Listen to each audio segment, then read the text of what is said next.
namaje kubikira ubu mwana w'ejo bundi yabaye kira hageze hariya nagaze ko ari we mwana wenyine so umugabo wanjye we wamamagaye ngageze ku kibuga cy'indege akandi aramamagara akagera mu rugo bamuriye ku kibuga cy'indege kora amazi nzaba ari kuko ngo aha yambwiye ngaho bumamagaye ntanagera ku irembo none ntabwo ari kumamagara sundu uriya mugabo afite ikibazo kirakomeye pe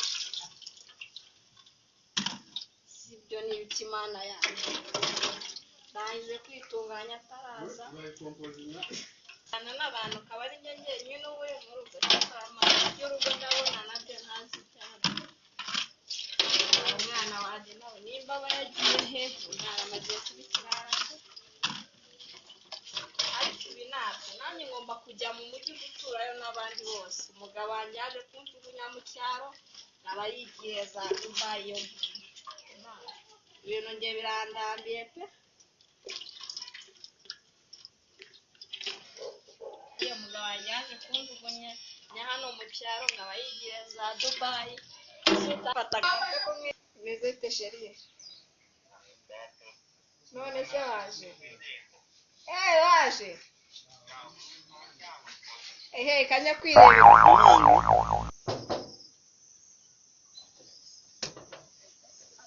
Salama vile. Bimeze Haki wa roho. iminsi myinshi bana.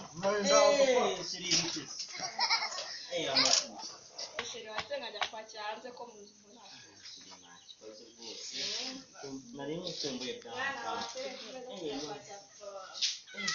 Hanze haranashyushye kabisa. Ibwami Wahati G Ese sheri ntugira amakuru y'iyi minsi.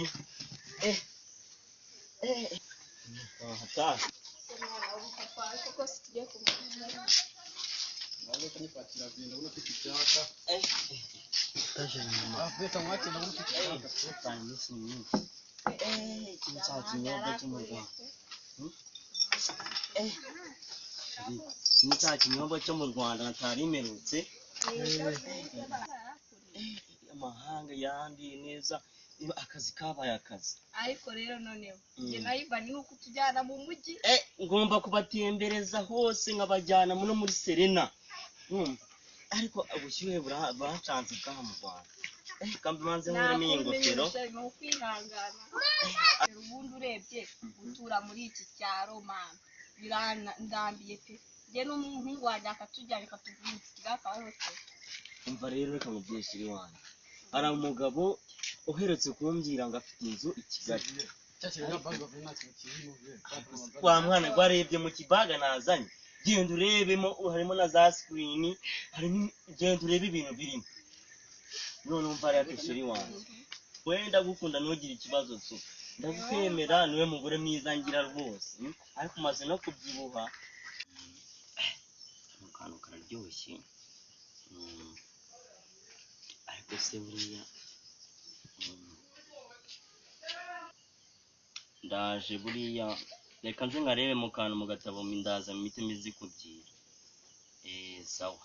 Kana nahano nakora akazigo koko. Ndebe ko nahano nakora umuzigo noneho nigize nk'idage. Ari boss nyagaso. Ndebe ko nabigenda ngewe. Nazinti narakubiswe rega buri.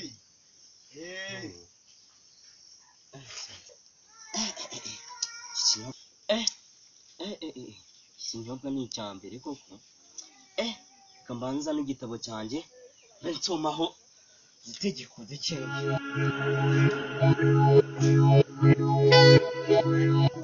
Nabigura tuno telefone. Nabasize ubwonko. Mana y'u Rwanda we. Ibi ni ibiki? Gusa telefone zanjye zigiye heyi. Wasanga ko atujwa duhanje kwiba abantu. None ndabi